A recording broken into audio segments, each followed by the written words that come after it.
अतिरिक्त ठरलेले शिक्षक समायोजन पगारापासून वंचित, आमदार संजय केळकर यांची उपसंचालकांशी चर्चा। ठाण्यातील अनुदानित शाळांमधील शिक्षक पटसंख्या कमी असल्यानं अतिरिक्त ठरले असून त्यांचं समायोजन झालं नाहीच, शिवाय त्यांचे पगारही झाले नसल्याची बाब जनसेवकाचा जनसंवाद या कार्यक्रमात उघडकीस आली आहे। याबाबत आमदार संजय केळकर यांनी शिक्षण विभागाच्या उपसंचालकांशी संवाद साधत त्यांचे तातडीनं समायोजन आणि पगार देण्याच्या सूचना केल्यात। यावेळी झालेल्या सकारात्मक चर्चेमुळे या शिक्षकांना दिलासा मिळण्याचा मार्ग मोकळा झालाय। भाजपच्या खोपट येथील कार्यालयात झालेल्या जनसेवकाचा जनसंवाद या कार्यक्रमात ठाण्यातील अनुदानित गुजराती शाळेचे शिक्षक उपस्थित होते। कमी पटसंख्येमुळे येथील काही शिक्षक अतिरिक्त ठरवण्यात आले होते। दरम्यान त्यांचं समायोजनही अन्यत्र करण्यात आलं नाही। मागील 3 महिने त्यांना पगार देण्यात आला नसून मतदार तपासणीच्या मोहिमेतही त्यांनी सहभागी करून घेण्यात आले असल्याची तक्रार या शिक्षकांनी आमदार संजय केळकर यांच्याकडे निवेदनाद्वारे दिली आहे। याबाबत केळकर यांनी उपसंचालकांशी फोनवर चर्चा करून आठवडाभरात या शिक्षकांचं समायोजन करून त्यांचे पगार देण्यात यावेत अशा सूचना केल्यात। उपसंचालकांनी सकारात्मक प्रतिसाद दिल्यानं या शिक्षकांना न्याय मिळण्याचा मार्ग मोकळा झालाय। यावेळी रस्ता रुंदीकरणात बाधित झालेले नागरिकही उपस्थित होते। या नागरिकांनी स्वतःच्या जागा दिल्यानंतर महापालिकेनं त्यांना पुनर्वसन करण्याची पत्र दिली, परंतु 10 ते 20 वर्ष उलटूनही त्यांचं पुनर्वसन महापालिकेनं केलं नाही।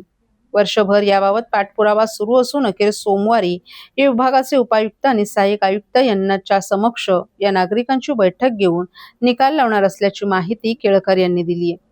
तर भ्रष्ट अधिकाऱ्यांबाबत तक्रारी करूनही महापालिका त्यांच्यावर कारवाई करत नाही। अखेर बाहेरील विभागांनी या अधिकाऱ्यांवर कारवाई केली आहे। त्यामुळे आता तरी महापालिकेनं अशा अधिकाऱ्यांवर कारवाई करावी, त्यांच्या मालमत्तांची तपासणी करावी अशी मागणी आमदार संजय केळकर यांनी केली आहे। आर्थिक गुन्हे शाखेकडे फसवणूक झालेले नागरिकही मोठ्या आशेनं पाहत असतात, परंतु तेथे देखील पोलीस अधिकारी तक्रारदारांना न्याय देत नाहीत। विकासकांकडून झालेली फसवणूक, फायनान्स कंपन्यांकडून झालेली फसवणूक आदी तक्रारी देऊनही आर्थिक गुन्हे शाखेकडून कारवाई न होता विकासक कंपन्यांना पाठीशी घातलं जातं। अखेर याबाबत न्यायालयात धाव घेतल्यानंतर न्यायालयानं आर्थिक गुन्हे शाखेच्या संबंधित अधिकाऱ्यांवर कारवाई करण्याचे आदेश दिल्याची माहिती केळकर यांनी दिली आहे। या निमित्ताने होणार आहेत, पण या संबंधामध्ये अनेक भागामध्ये आता हे चालू आहे, जनगणना पण चालू आहे आणि त्याच्याच बरोबर SIRचं पण काम चालू आहे। आता ह्यांना SIRचं कामाला जुंपलेले आहेत, तिकडे पगार मिळत नाही आहे आणि त्यांचं समायोजन पण झालेलं नाही, तर ते कदापि सहन केलं जाणार नाही। त्याच्यामुळे त्यांनी एका आठवड्यामध्ये योग्य त्या पद्धतीने त्यांचं जिथे घेतील अशा ठिकाणी समायोजन केलं पाहिजे अशा प्रकारची भूमिका घेतली आहे। काही ठिकाणी मी कमिशनर साहेबांना पण भेटलो होतो। कसं असतं की छोट्या छोट्या चोऱ्या माऱ्या देखील मोठ्या प्रमाणामध्ये लोकांना त्रासदायक होतात आणि काही ठिकाणी पोलीस स्टेशनमध्ये लोक पोलिसांचे जे समजा सिनियर PIचे जे खालचे लोक आहेत ते त्याला उडून लावतात। अहो, प्रत्येक ठिकाणी चोऱ्या निर्णया ठिकाणी CCTV फुटेज देखील देऊन जर होत नसेल तर ते योग्य होणार नाही।